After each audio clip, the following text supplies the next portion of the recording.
Good morning, everybody. Good morning. Welcome back for round two of Campus Conversations with John and Regina. Welcome. Hopefully everyone is doing well this morning. John and I are going to have some conversations about Black History Month and what is Black History Month and why we celebrate it, and some of the most commonly questioned terms and definitions, and just have an open conversation this morning about what it means to have a civil dialogue about race and racism and all those fun things. So, John, got anything to add before we get going? Yeah, mostly we're just going to be wanting to make sure we start sort of ground level. I don't think want to be throwing too much at people. Honestly, there's a lot to say, and we're at the end of it. We're actually going to be reminding people of some wonderful things going on our campus. Actually, this week and next week for Black History Month, for Office of Cultural Life and around campus. So some great opportunities for learning, great things. So if you are able to be a part of those, let me just please encourage you. There's some great people coming in, and they're going to be speaking on our campus. So yeah, but we're hoping to set the groundwork and open up a little bit about who we are and Regina and I and what we know. So yeah. Did you want me to go and jump on in with my terminology things? Well, first, I think as we talked before, just a general understanding of what is Black History Month. John and I had some conversation around how people don't have an understanding of, why we actually really celebrate Black History Month. And I know that probably sounds kind of, wait a minute, it's Black History Month. That's why we celebrate it. But I know as a former teacher and as doing the job that I do, and I know John and I have had this discussion, but we've often heard, Black History Month is in February. It's the shortest month. Why? Why do we only have 28 days to celebrate Black History Month? Well, that was actually very intentional. The founder of Black History Month, who was Carter G. Woodson, did it because two very important figures in history that contributed to the cause, that were martyrs, that were game changers, people that impacted the movement during their time and their generation, were both born in February. And so that first person is Abraham Lincoln, who, we just celebrated President's Day. Well, I guess we didn't celebrate President's Day on campus. We don't get the day off like everybody else does. But President's Day, Abraham Lincoln was born February 12th. And obviously, in regards to the Civil War and the Emancipation Proclamation and his contribution to the early civil rights and the liberation of Blacks from slavery in the 1800s. So he is figure number one that Carter Woodson had in mind in regards to Black History Month. And two is Frederick Douglass. And we can't forget about Frederick Douglass and his contribution to the early grassroots of, the civil rights, the movement during the early turn of the century. And so Carter Woodson went on in the 40s to celebrate Negro History Month, Negro History Week. And then from there, it rolled out into Black History Month. And so very intentional. February was not picked for Black History Month because it only had 28 days, and that it was, to shortchange people of color.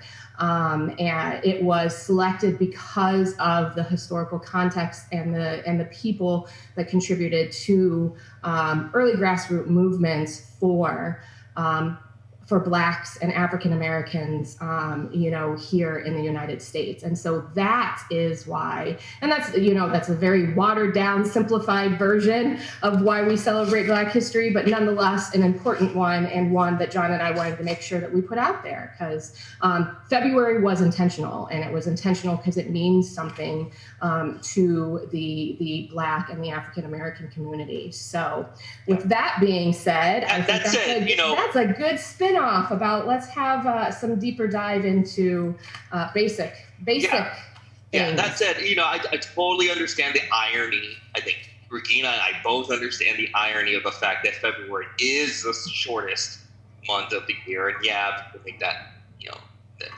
that tie-in, but it's not. There's some intention behind that. Mm-hmm.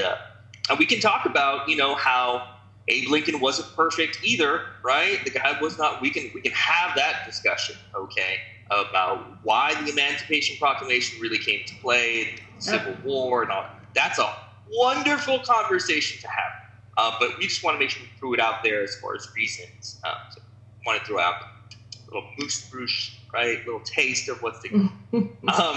All right, so let's talk about a few things. First, we're going to start with some terminology. I just really want to start with a few terms that are important for us whenever we discuss these issues. Race and racism. I want to make sure I'm highlighting this. When we use the term race and racism, specifically with racism, a lot of people will think that it's an individual act that we are discussing or that people are discussing. And that's not the way I use the term, and I know Regina doesn't use that way at all. I mean, yes, there are individual acts of hate and racism. Think the KKK, burning crosses, things like that. Sure, those are overt. Those are overt acts. Outward acts of racism, or macro acts. Yeah, exactly. What we use is the idea of a system of advantage based on race. Okay, that's what we say racism. It's a system of advantage based on race.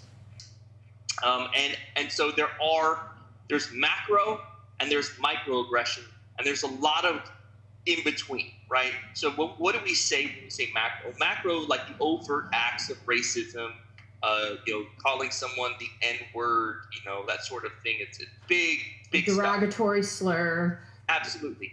And then there's the micro.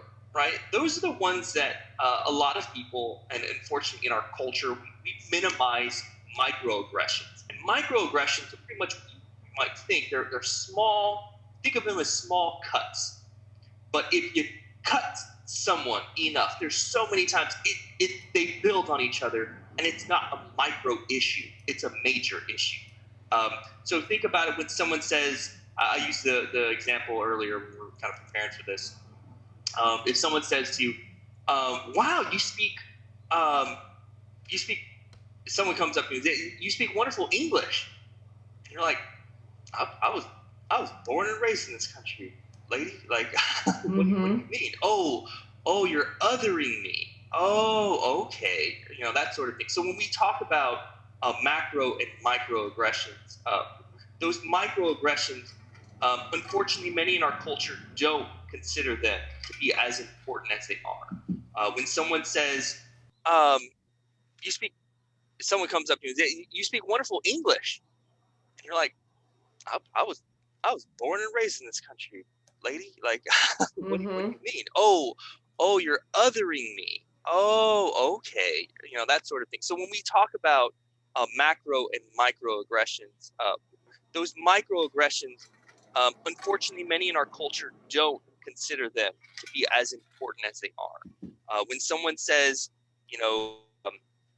someone is, that person, they're acting white or they're acting something else. That's a cut, right? Those are different cuts. We're going to talk a little bit later about some other terms like colorism and passing, but I wanted to make sure I'm talking about this idea of when we talk about racism, it's a system, and it's full of overt macro acts as well as micro and everywhere in between. So let's just keep that in mind. The other term I wanted to throw out to people is privilege. All right, privilege. What do I mean when I say privilege? Well, we define that as a special right, advantage, or immunity. granted or available only to a particular person or group. Okay, so it's something that is not always seen.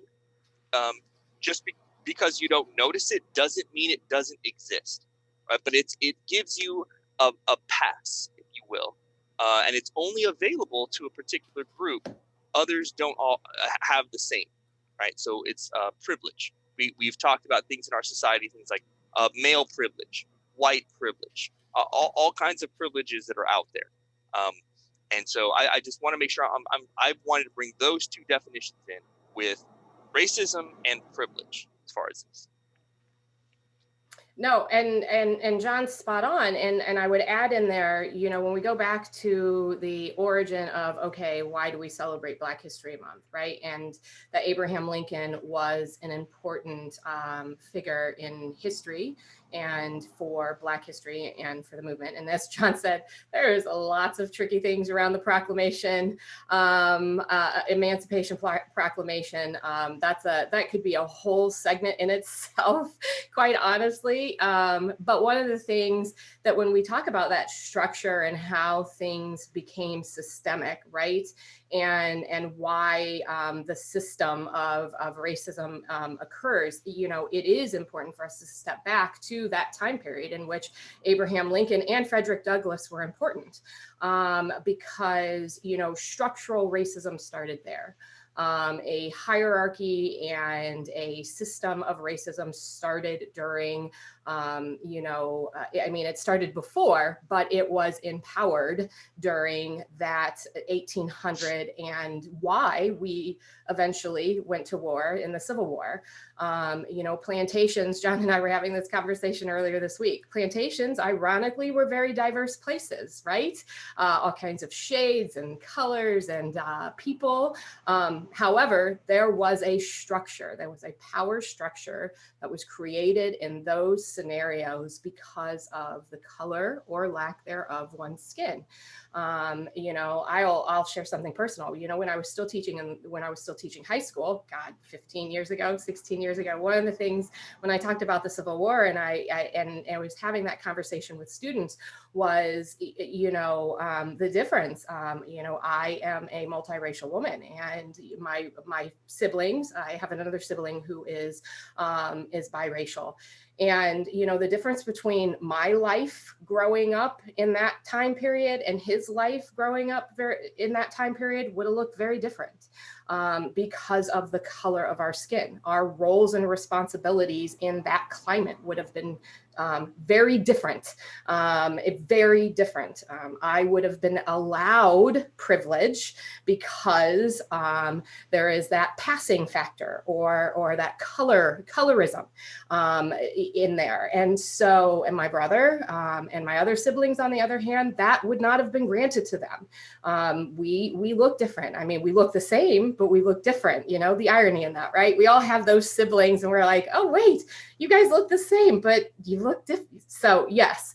So, you know, so when we talk about that structure and that system, that plays into one of the other terms or two of the other terms that John and I wanted to make sure that we brought up. And I don't think that people realize how complicated those two scenarios are. Colorism. So what is colorism? Colorism is when within a race or class of people that the color of your skin has impact on what is called internalized racism. So intergroup racism. And that is rooted in colorism because there was privilege granted to those that were white, passing, or appeared to be white, whether they had Black features or not. You know, features could be overlooked, but the color of one's skin could not be overlooked. And so when we talk about colorism, we talk about internalized racism within a marginalized group. That does not just exist in the Black community. You know, John can, you know. Absolutely not. No, in the Latino community, it's very, very prevalent. A lot of people don't even realize it until you get called out on it. Yeah. Yeah, no, I mean it's everywhere. Yeah.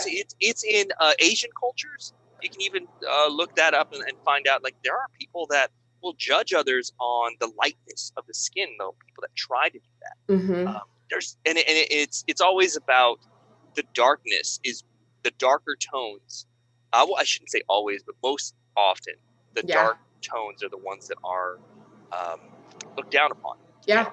And because colorism is so ingrained in the fabric of communities, of marginalized communities, it causes an internal rift, and it puts standards on beauty. I mean, we can jump forward into here's another history moment, right? And my son and my husband were actually just talking about it this week. My husband is teaching the civil rights movement currently, and he was discussing Brown versus the Board of Education.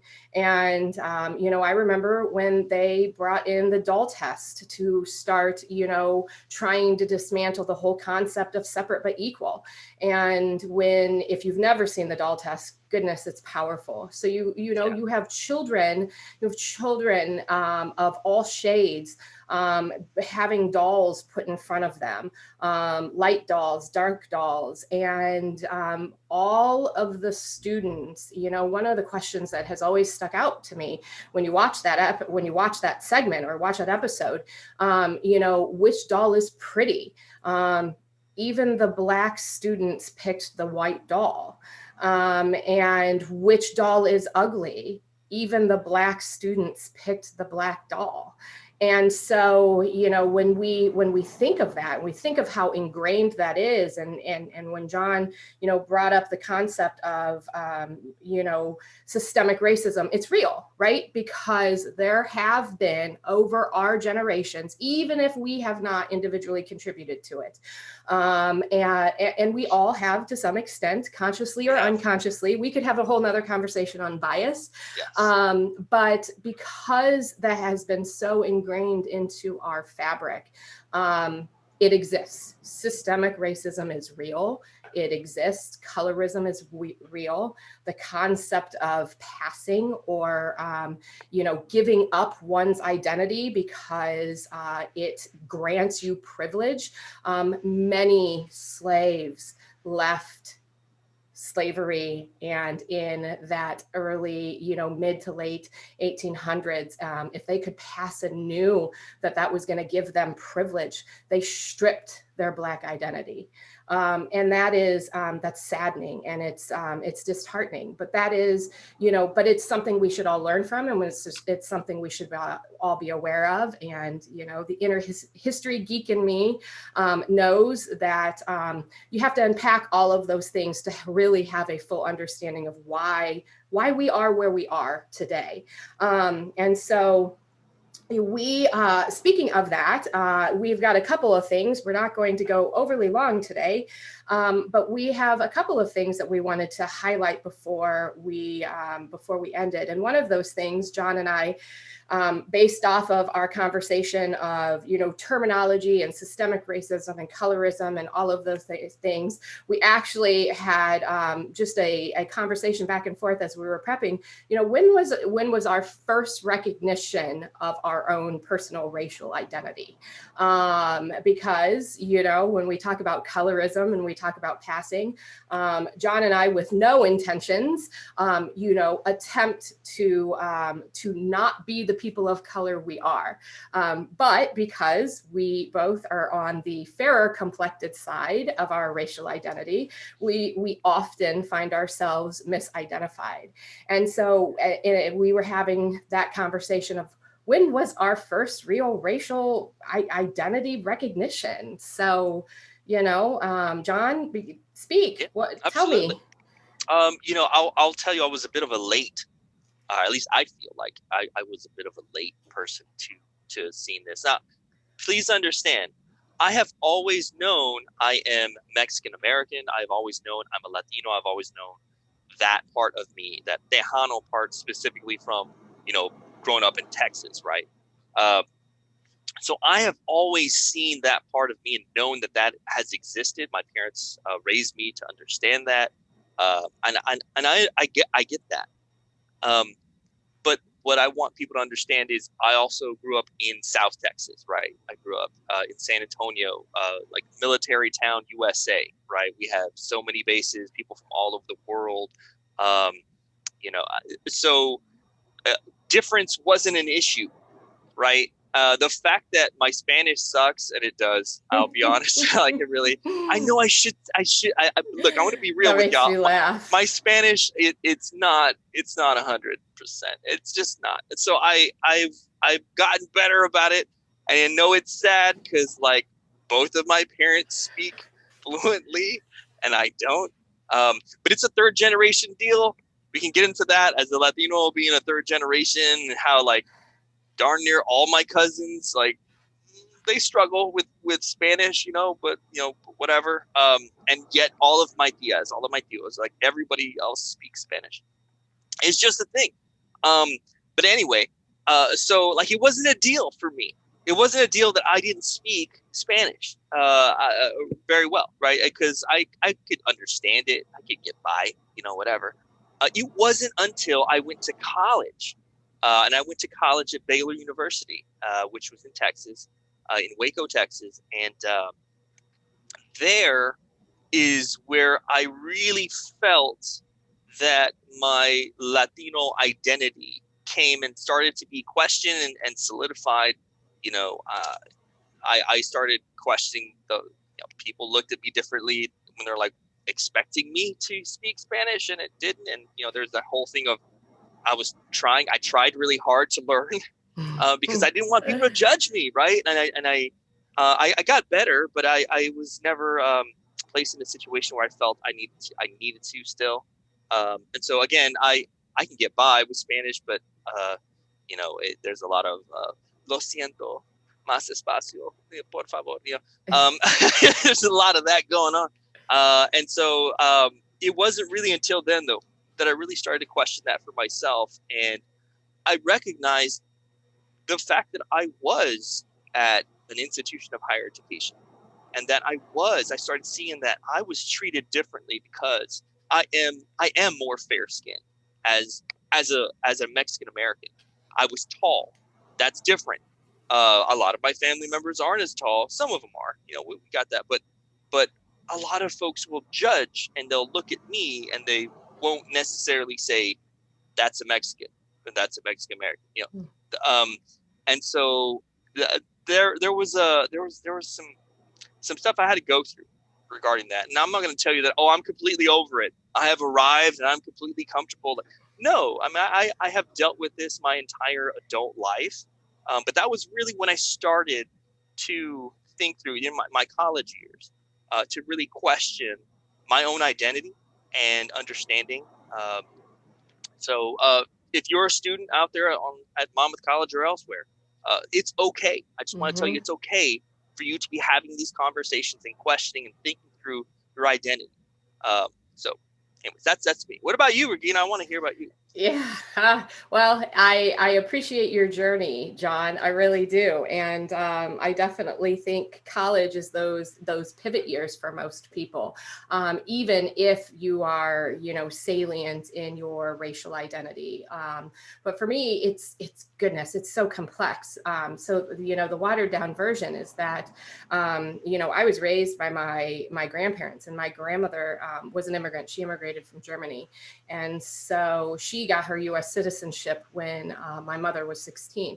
So, ethnically, I am of German origin and would be, second generation immigrant on my mother's side. And on my father's side, my father is Black and there is some Native American down the line there. And so, my first racial identity recognition was young. I grew up in a predominantly, well, I shouldn't even say, I mean, a predominantly is nice, predominantly white community, upper middle class, community. And so, going through, that K through 12 experience, there was only one one all-Black family in my community, and there was 5 multiracial kids, including myself, or biracial kids when I got to high school. And so my first recognition was really young, because my hair, it was not manageable. And so, obviously as an adult, I've weathered that storm, but as a child, my kids affectionately like to look at my little kid pictures, and they're like, "Mom, you had an afro. Oh my goodness," So that my racial identity became very obvious to me, at a young age, because it was my hair. My hair was so much different and had to be managed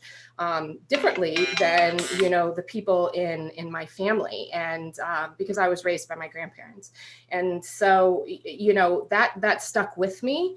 And I don't, and very similar to John, I mean, because there was always that early recognition and knowing that I was not white, or all white, that I just kind of shape shifted through that a little bit growing up, especially knowing where I grew up.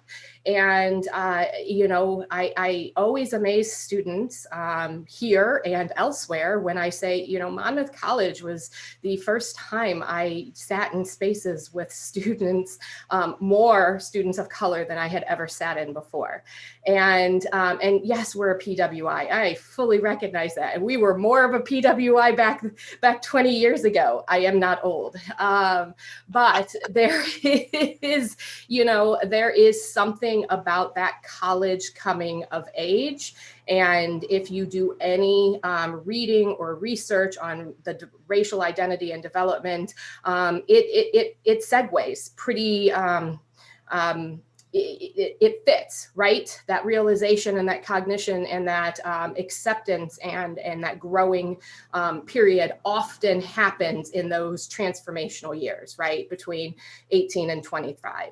And so I would say I was right in line with that, similar to John. I always knew that often that I was one of only in a room. And so, that racial identity and transformation has been quite the process, but one that has,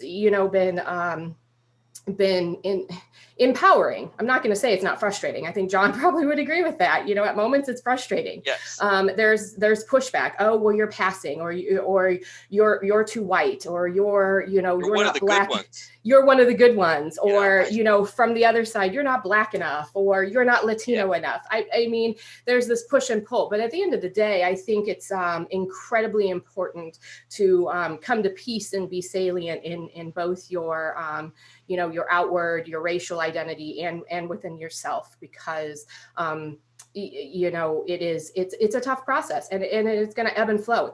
Even at our age, we're still going to have those moments like, seriously? Did that happen because I am Latino? Or did it? Yeah, and so, but so that's John and I this morning. And so we're going to graciously wrap up with that segue. So tomorrow, I would like real quick for other folks, if you have questions, if you have comments, please feel free to put them in the Icy Life House comment box. If there's something you wanted to talk about, something that maybe we discussed, that you want to go further, please throw it out there. Obviously, we're doing this live for a reason. We want to hear back from folks. But also, if you throw out something, maybe we'll discuss it in our next iteration, a couple weeks from now. So before we move on, I did want to throw that out there for the few folks that are tuning in right now. Let us know what your thoughts are. And if you have any questions, please let us know. We want to get back to you. Absolutely. Sorry to interrupt. No, John, you're all good. So tomorrow is the first of our 2 MLK series workshops. I'm trying to pull up the picture right now. So tomorrow is Thursday, February 18th, and from 3 to 4:30, Dr. Kuppinger, Petra Keppinger is going to be discussing environmental racism. So if you've not had a chance to register for that, please do. And then from 7 to 8:30, John's lovely wife, Dr. Sarah Schoper, is going to be having a conversation about, are you really listening? How do we navigate through tough conversations? And are you hearing what people are sharing with you when they're having these, when having these dialogues? And can I add real quick, for that particular conversation, I really want to put it out there for students of privilege, right? For my white students, for my students that my male students, I really want to encourage you to be a part of that conversation. Oftentimes we do these programs, and it's kind of the same folks that show up. Honestly, it tends to be students of color, I'm Black and brown students and whatnot.